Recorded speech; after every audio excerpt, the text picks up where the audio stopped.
लोकसभा चुनाव 2024 में अखिलेश यादव के लिए स्वामी प्रसाद मौर्य एक बड़ा हथियार साबित हो सकते हैं भाजपा के खिलाफ और साथ ही साथ बसपा के खिलाफ। लेकिन स्वामी प्रसाद मौर्य ने हाल ही में एक ऐसा बयान दिया था जिसकी वजह से अखिलेश की मुसीबतें जरूर बढ़ी होंगी। ऐसा पहली बार नहीं है जब स्वामी प्रसाद मौर्य किसी दूसरी पार्टी में रहकर मायावती की तारीफ कर रहे थे। दरअसल अभी हाल ही में जब मायावती को लेकर स्वामी प्रसाद मौर्य से एक सवाल किया गया था तो उन्होंने कहा था कि मायावती मेरी पुरानी नेता रही है तो उनके खिलाफ मैं कुछ नहीं बोलना चाहूँगा, यानी उनके खिलाफ नहीं बोलना चाहूँगा और उनके समर्थन में ही थे एक तरीके से।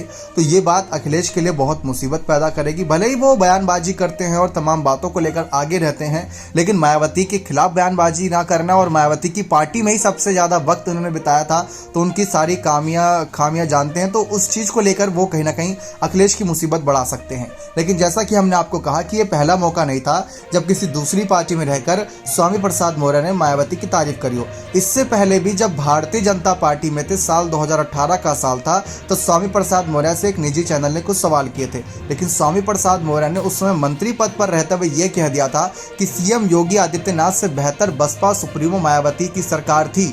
स्वामी प्रसाद मौर्य के इस बयान से तो हड़कंप मची गया था काफ़ी ज़्यादा, क्योंकि कई नेताओं ने ये कहा था कि स्वामी प्रसाद मौर्य किसी पार्टी में चले जाएं लेकिन वे मायावती से ज़्यादा दूरी नहीं बना सकते।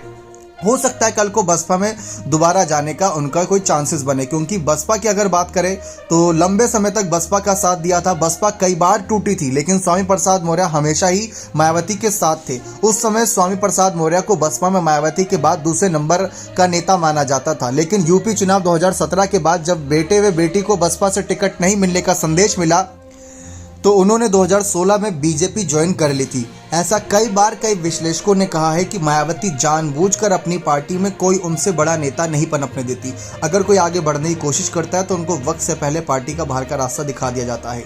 ब्रजेश पाठक हो गए, स्वामी प्रसाद मौर्य हो गए, ऐसे कई नेता हैं इस फहरिस्त में।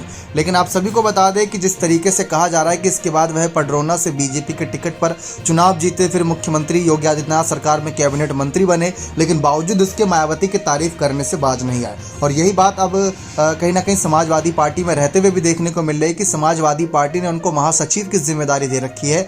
उनका फर्ज बनता है कि हर नेता पर बयानबाजी करें, लेकिन उन्होंने मायावती के खिलाफ जाने से मना कर रखा है। अब देखते हैं ये कितना अखिलेश के लिए फायदा देगा, कितना नुकसान। बने रहे चैनल के साथ। बहुत बहुत धन्यवाद।